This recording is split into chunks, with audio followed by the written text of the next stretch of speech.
Oh, Joyce, do you have a question? Well, I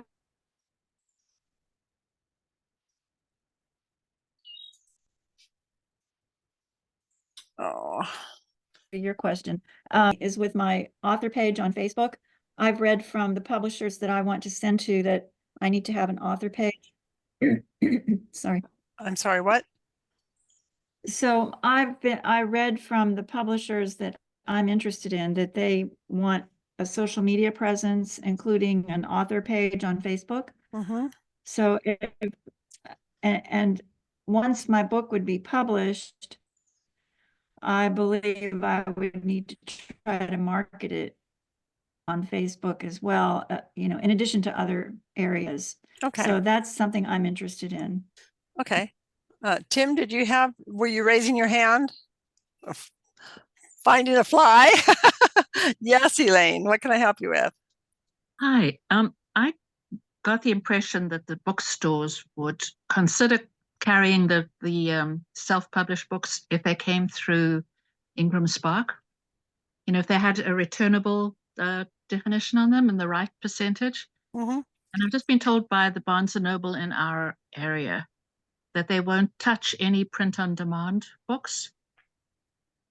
It took me so long to get into Ingram Spark, and now I'm facing this other barrier. Yeah. And I was talking to a gal yesterday or the day before, and she doesn't write romance. She did a self-published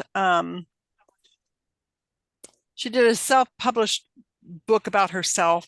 She's a healer, and so that was kind of like what her backstory was. And she told me that she had applied to Barnes and Noble, and she's self-published. She applied to Barnes and Noble, went through a questionnaire that they had for her. They accepted her and said that she could even do book signings in Barnes and Nobles. So I know that for myself, I'm self-published and I use Draft to Digital, and they are able to get into Barnes and Noble, but I'm not sure if that is just for ebooks. It might be just for ebooks. To tell you the truth, I haven't looked. I know that they can do the print books on demand. And where is your local Barnes and Noble? What country are you in? In the US, it's in Livingston, New Jersey. Could this Okay. be a branch by branch thing? We're doing a local author event there on Saturday, but just for 2 hours, they're giving us, space. Yeah, it might be a local. I really don't know all the ins and outs, and I mean there are so many different places that a person would be really difficult to It's branch by branch. Yeah. I don't know the answer to that. And you might just ask them. But I do know that this gal, she's down in Mississippi, and I didn't have the impression that it was restricted to Mississippi. I mean, she is on Amazon, and then she applied to Barnes and Noble directly. And she's available both in print and ebook. And again, I didn't ask her if that was ebooks only. So you might just inquire a little bit deeper, and I can find out from her what her process was, and then let everybody know that in the Facebook group. I hadn't thought about doing that when I talked to her, but that's probably a pretty good idea, because I think a lot of people might be interested. Print on demand is the barrier. Pardon Thank me? you. Thanks. Okay. If print on demand is an issue with some of them. I can kind of add to that. Hi, I'm Tara. I'm in Canada. We don't have Barnes and Noble here. We have Chapters, which Ingram Spark distributes to. But I know here you have to go to the individual store, Chapters, and apply to have your books there. So I don't know if Barnes and Noble is the same, but that's how it's run here. Thanks, Tara. It might be that. It might be individual managers. Yeah. And I don't know, they might want to have X number of physical copies there that if they don't sell them, you'd have to take them back, I suppose. But the way I see it is if you give them X number and they don't sell and you take them back, you go to author fairs or something like that anyway. So, okay, so let's just do a real quick overview of some different ideas that I have for low or no cost marketing, and then we can decide what we want to talk about, because I mean, we can talk about these in a lot of different ways. My favorite method, of course, is to build an email list and market directly to readers. It's not like I send them emails all the time saying buy my books, because I'm kind of a slow reader and I figure they want to read something more than one book a year or something like that. So I'm always giving them ideas of other romance books that they might like. And in my emails, I send out suggestions like, here's a sweet and clean, or an inspiration, faith-based, here's a contemporary, here's a historical. And the contemporary and the historicals could be at any heat level that I kind of come up with. I try to suggest books that are published less than a year old and have at least a 4 to 5 star rating on Amazon. And my list kind of likes that. So just a real quick poll here. How many people have a reader email list? Raise hands. Nobody has. Okay. A couple of you do. So let me ask the people who don't have a reader email list, have you considered starting a reader email list? Is that a yes or no, Tim?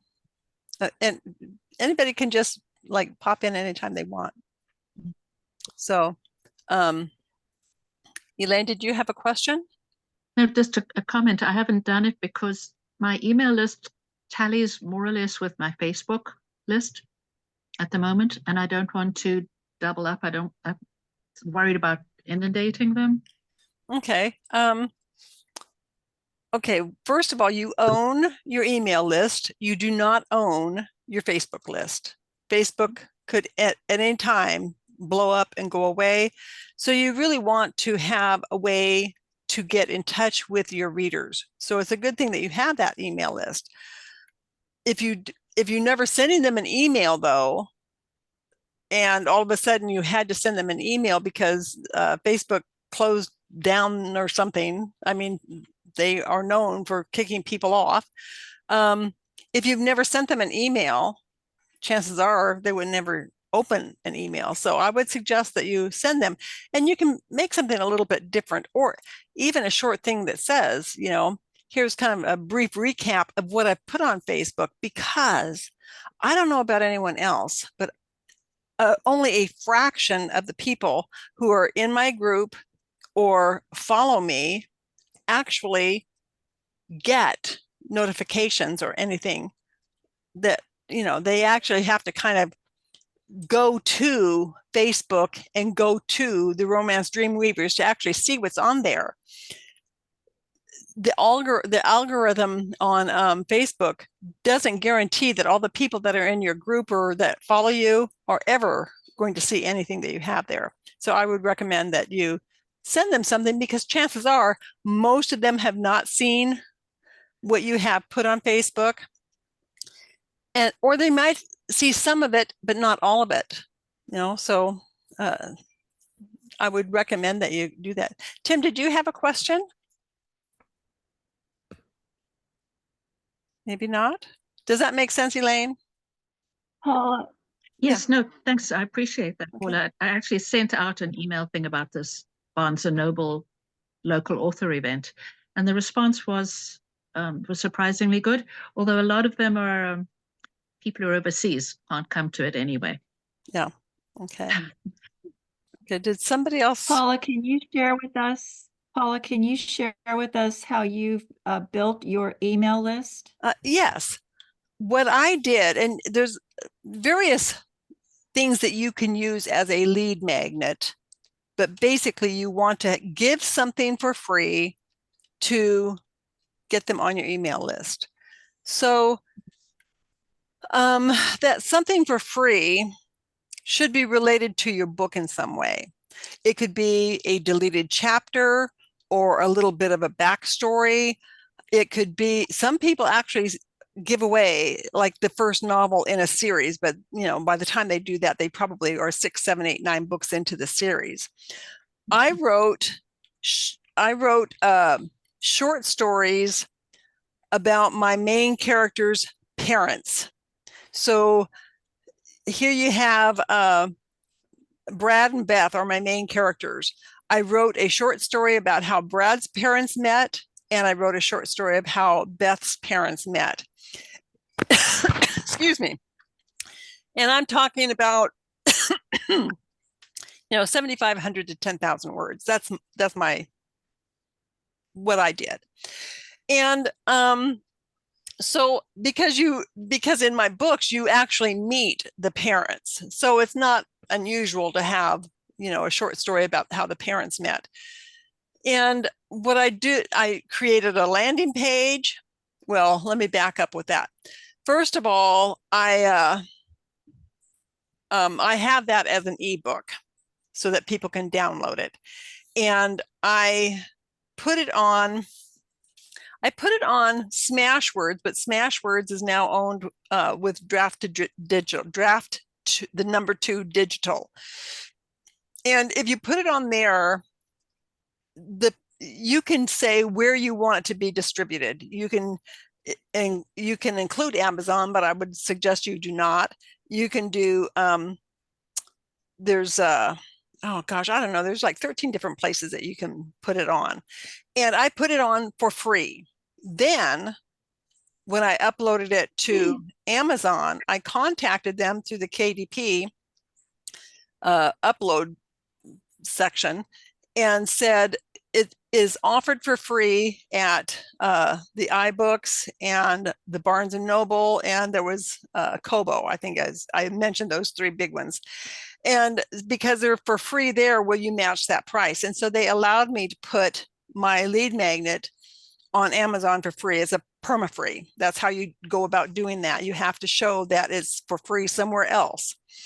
And then I built a landing page that said, if you would like to have this free story about, whatever, name an address, name an email address. And, when they put that in and click download the book, they actually get a thank you page that says, go to your email and download it there. And then they can download it. They can download it to their phone, to their laptop, to their Kindle, wherever it is they want to download it.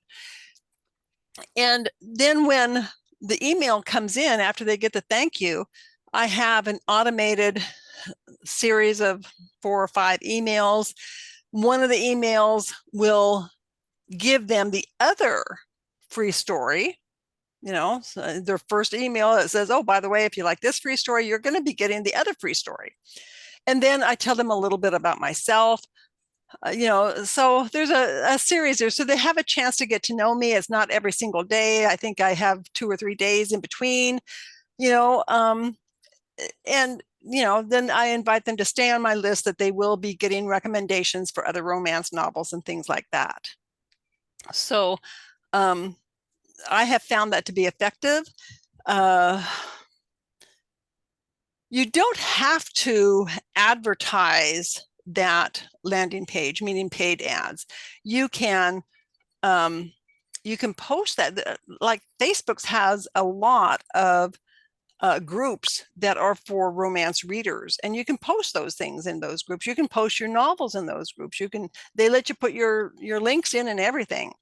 So definitely use that. There are forums that you can go on to. I think Reddit has a lot of romance forums that you can go on to. And so those are good ways to build your list. Another way that is really good, I would say probably maybe half the people on my list came from author swaps, either one-on-one or group, where, for instance, I write historical romance. And so I would go to another historical romance author who I feel would be a good match for my group, meaning a good heat level match and things of that nature, and say, how would you like to do an email swap? So they will send out my link to my free book or a discounted book or something like that in their newsletter, and I will do the same in my newsletter. We can't just swap email addresses because that's illegal. But what we can do is say, if you would like to get this free book or this free short story or whatever from Paula Judith Johnson, click here. And that takes them to my landing page. And then I would send out an email also saying, if you would like to see this book from Joyce Bedford, click here. And they would go to your landing page. And when they're on your landing page, you get them into your email list. And then you can start that whole series of automation emails to welcome them. You can do that as group emails. I mean, there have been some times that just in email lists, some authors will send out like 4 or 5 different offers like that, where you can click on that and get on the other author's list. But I've also done giveaways where, anywhere from 5 to 20 authors will get together and say, let's do a giveaway. And what we'll do is, and this one usually gets a little bit of advertising money, but not very much. Let's all get together and say that we're going to offer a free book. And to get the free book, people have to join this contest, and it's usually free to join. And there will be a grand prize. 1 to 3 people will get this grand prize where they will actually get one of each of the books. But you might get 1,000, 1,500 people signing up for this contest, hoping to get this free book. And then when they sign up for the contest, that also kind of gives a list of all the different authors and their lead magnet, so they can sign up for different email lists to get on those, to get these email, to get the free lead magnet. But they may or may not actually win the book. The downside of doing a giveaway like that is a lot of people will simply sign up to get a prize. And if they don't get the prize, they'll unsubscribe. But a lot of those people, if they feel that the stories that they have received are worth reading and they like that author, a lot of people do that because that gives them a chance to learn about new authors without spending money to learn about new authors. So that's another good way of doing it. When I do an author swap, one-on-one or one-to-many, I am usually offering my book, a full novel, for free or for 99 cents. Because people, especially if it's a brand new author that they've never heard of before, they don't always want to part with $5 or $7, especially in this economic environment. But 99 cents, a lot of people say, I'll try it for 99 cents. You don't really, as an author, make much money at all from that, but you get a new reader on your list. So it's worth that. Okay, so that answers your question, I think, Joyce. Okay. Yeah. Okay, Tanya Thank says you. that she's done free book promotions to gain readers. And so I guess you're happy with that, Tanya, because you said that you did it. So another thing that I have only, and by the way, I want you to know, okay, and Tanya says 400 new readers. Well, that's nice. That's nice. So I waited 10 years to start sending out an email to people because I thought, what am I going to say? Who cares about my little life? It's like for each of us, we think that our life is very ordinary and kind of boring, But surprisingly, just the fact that you have written a book and had it published, whether it's self-published or traditionally published, it doesn't make any difference. People perceive us as celebrities. That, I think, was the most astounding thing that I learned. They don't care if my life is boring. They want to hear about it. They want to hear about my doggie. They want to hear about, well, the last 5 years I've been traveling in my RV, and they want to hear about those things. I think the highest response rate I had from people was when I dipped my toe into internet dating. And I almost serialized some of these things in my newsletter, and people were commenting on it all the time, saying, "Oh, I would never do that, but I want to find out what it's like," things like that. So that was a lot of fun. I did that over in Las Vegas. Don't ever go internet dating in Las Vegas, because there's a whole mindset to people who live in Las Vegas, and it's like, you don't want to do that. But since my husband passed away 5 years ago, I have lived in an RV. I have traveled throughout the United States. People are interested in hearing that. I think that I've had a lot of responses from people finding out that I had driven 8 hours after 2 long, horrible days of getting lost in Texas. By the way, if you are going to get lost on the road, do it in Rhode Island, because sooner or later you get to a state line and you're going in the wrong direction. Not so in Texas. You drive for hours and hours and hours and have no clue that you're going in the wrong direction. But when I finally knew where I was and knew where I was going, and I drove 8 hours to get into Mississippi, only to find out that the place that I was going to stay was closed because they had flooded. I mean, really, who wants to continue driving after 8 hours pulling 2 tons behind you, So things like this, I mean, people actually find that kind of interesting. I can't imagine why, but they do. And, posting pictures about my dog, people love to see pictures of my dog and that kind of stuff. So just sharing your life with your readers captivates them. I think it's just absolutely amazing. So I'm sure that every single one of you have something interesting that you could say to your readers that might seem mundane to you, but would be of interest to your readers. So I don't know if we need to talk any more about email marketing, but anybody else have questions? We can address a lot of different areas that we can promote for free.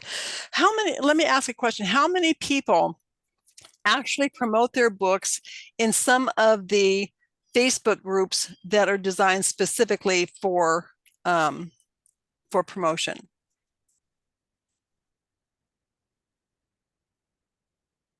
Okay. I'm just as guilty as everyone else of saying that I don't do it. I know that in the Romance Dreamweavers, any book that is published within 12 months, you can post that on there for any of the other authors that might want to. I mean, most authors want to read the same thing they write. And thank you, Tanya, for saying that you also include in your newsletter information about your characters. I think that's a very smart thing to do. Get your readers interested in your characters, then they'll definitely want to read your books.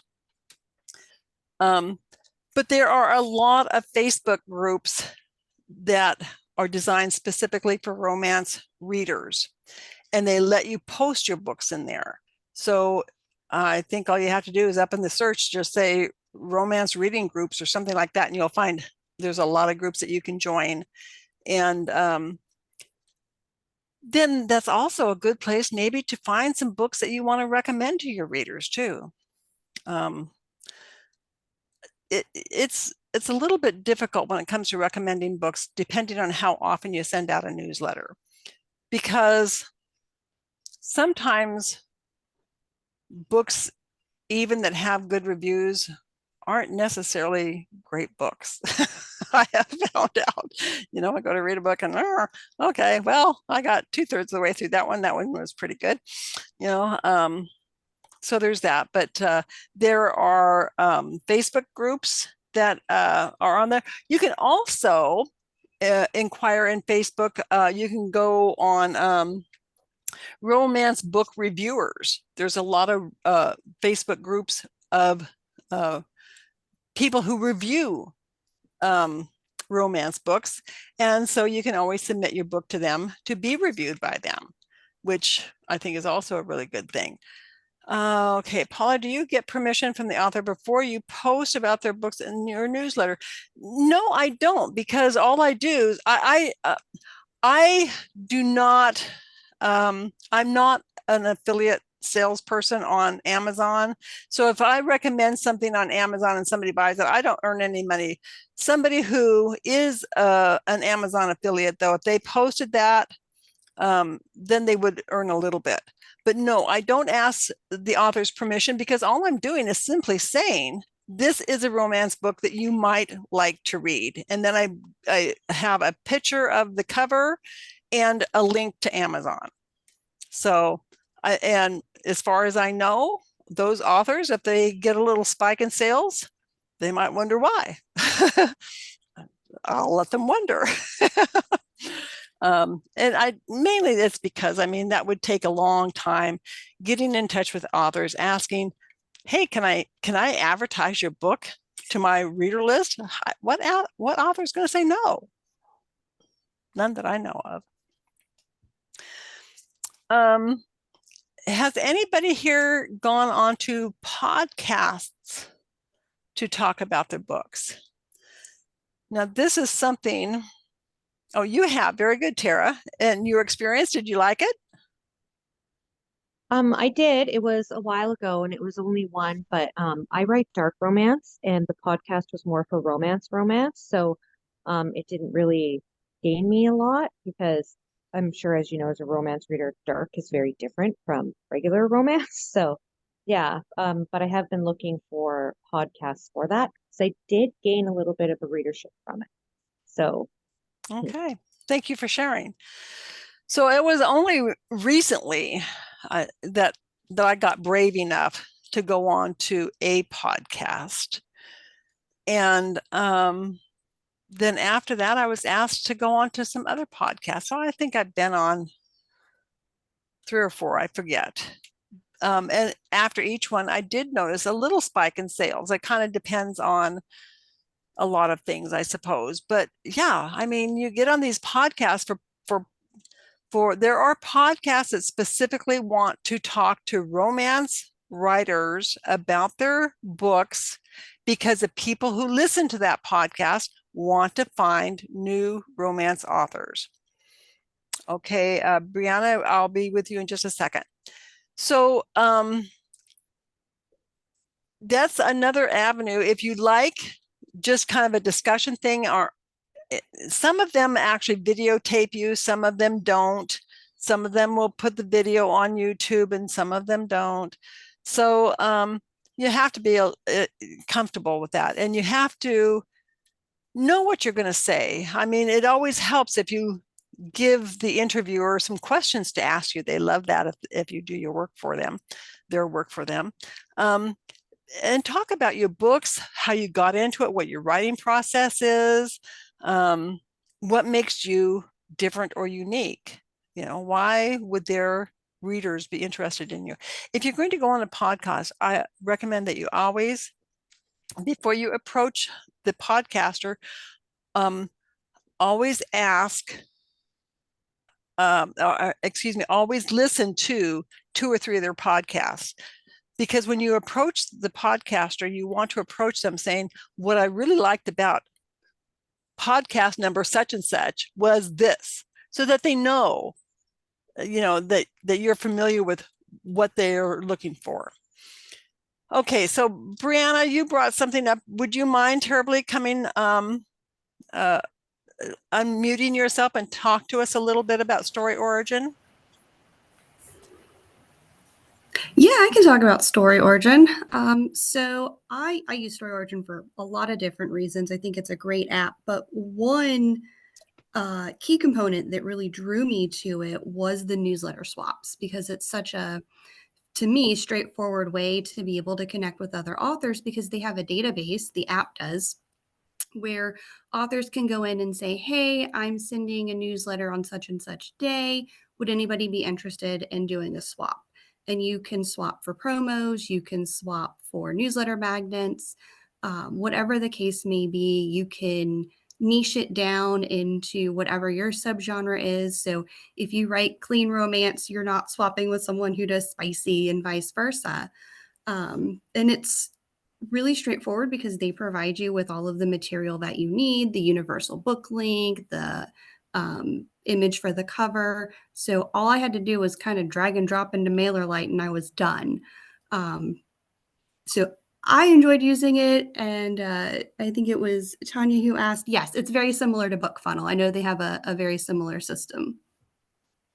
Yeah, I haven't used either. I have avoided book funnels mainly because it took me like 3 years to figure out how I could actually download a book onto my Kindle. I finally figured that one out, but there's so many steps there. I don't think that's the case with Story Origin though, is it, Brianna? No, so I do everything for Story Origin through my browser. I have downloaded nothing as far as that app is concerned. Yeah. Okay. Okay. So now I'm under the impression that there is a fee to be a participant in Story Origin. Am I correct or wrong? Yes. So there's a monthly fee, and then they do one of those where if you sign up annually, it's less expensive. So it ended up being like $100 for the whole year. Which I think is pretty economical. It's economical. Do you feel that you received $100 value back from using them? I mean, I've only been using them for a couple of months. So my return on investment, we're still kind of going to see what happens when I hit that 12-month here in December of this year. But so far, I feel like it's been worth it because it's more than just the newsletter swaps. I can do my universal book links through them. I can set up all of my ARCs. My beta readers can get on there, and I can have all of their notes and feedback in one place. So it does a lot of different things. And as far as that's concerned, I feel like the ROI has definitely come back. Well, that's a very good point that you bring out. And, I know one author, although he is a nonfiction author, and his theory is even if you pay a small amount, like $100 a year to be on something like Story Origin, is not so much whether or not you sell $100 worth of books where you actually get the commission to equal that. His idea is that you're growing your email list and then you own that list and you have people that you can forever get in touch with, and unless they unsubscribe, which I think is a very good way of looking at it. But the point that you made, that you can get in touch with your ARC readers and your beta readers and get all their notes and everything, that's great, because things get lost in emails if you just have people emailing right back to you. I know right now I have too many emails that I haven't read lately. So thank you for sharing about that. And Tanya says that it's the same cost for BookFunnels. Okay. And she uses BookFunnel landing pages to Amazon. Oh, well, that's a good idea. Yeah, if you can use a sales page that links right to Amazon, that way people aren't having to download your books through BookFunnels. That's I hadn't thought about that. That's pretty good. So we talked a little bit about podcasts, and the same goes for blogs. Does anybody, my internet, I think, is a little bit unstable. I'm out in the middle of nowhere. Has anyone done guest blogging or articles for author magazines? Okay, well, that's something else that is an idea. You're an author, you know how to write. I sometimes question if I know how to write, but I know I do know how to write. And I think it was just earlier this month, I had an article in Indigo. So I know that they are an online magazine and they are looking for articles from authors. So that would be one place, but I'm sure that there are a lot of different online writing magazines that would like to have articles. And so when you do a guest article on a magazine or a guest blog for a blogger, you get exposure to their audience. and then so that's always nice. How many people here have applied to a book awards program? Now, book awards are not free. They do have application costs anywhere from, you know, something under $100 to $250, $300, maybe more, I don't know. And I know on my last summit, I interviewed Hannah Jacobson from Book Awards Pro is her website. And they do have a free service, or you can pay some money for a paid service. But you upload information about your book and they will send you information about awards and they have vetted all the award programs that they have.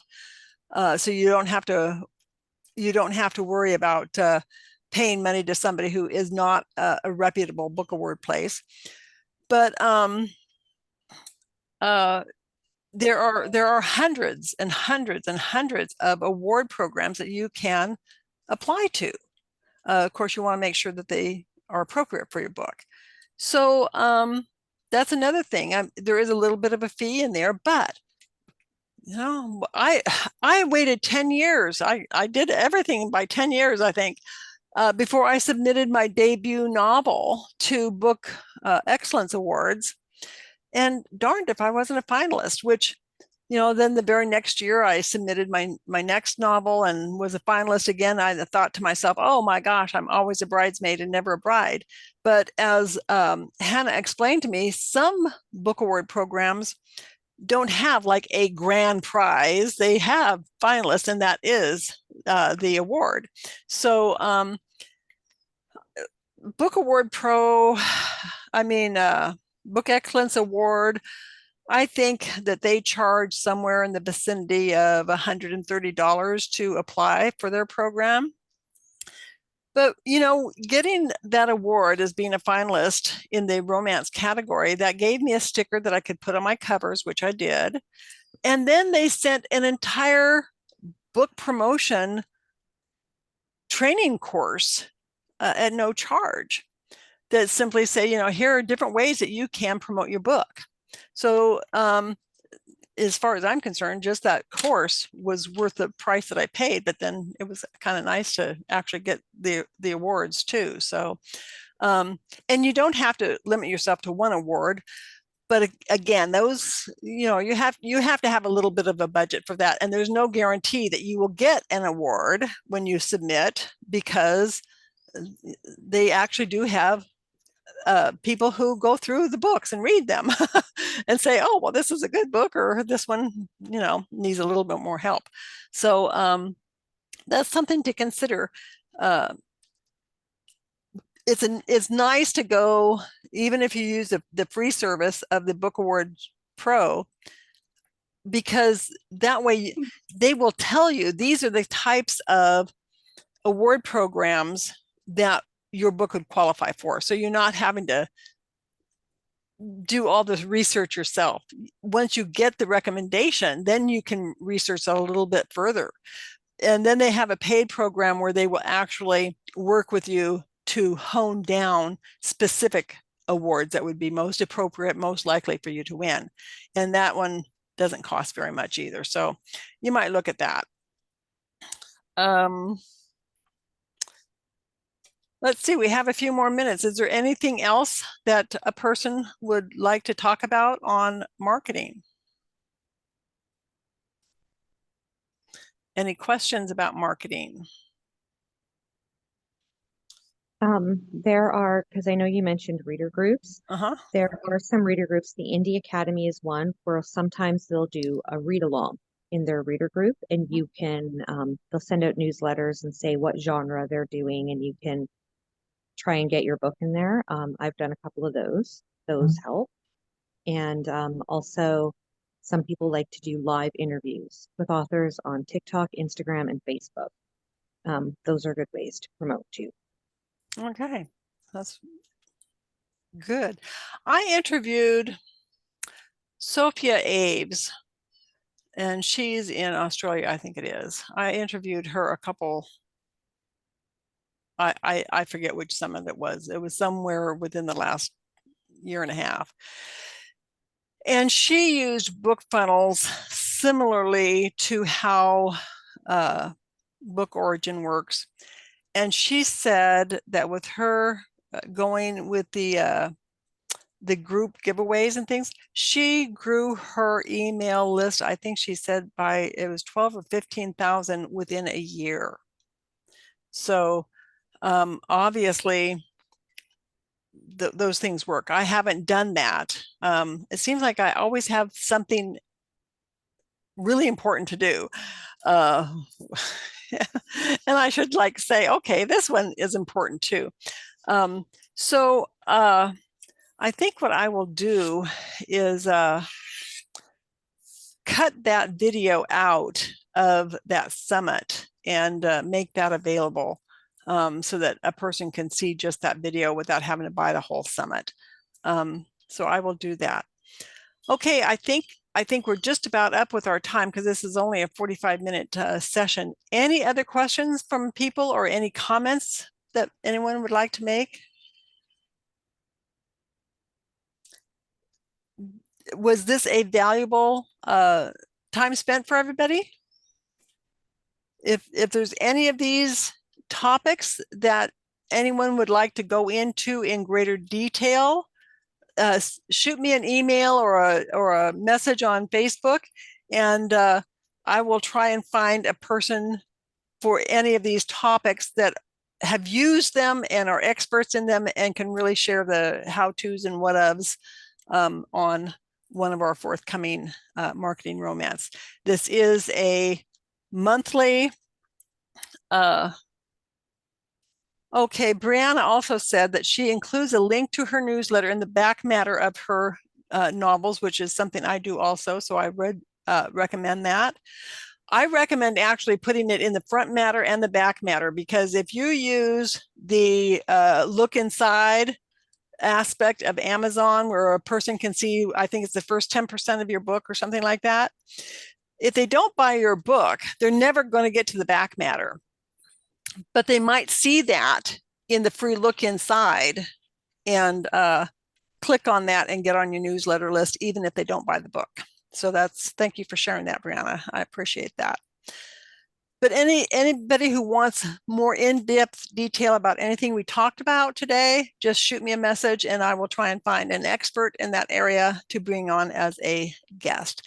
The recording of this will be posted on my YouTube channel by tomorrow.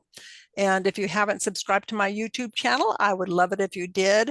I put the Marketing Romance videos on there, and I put the Spotlight on Romance on there.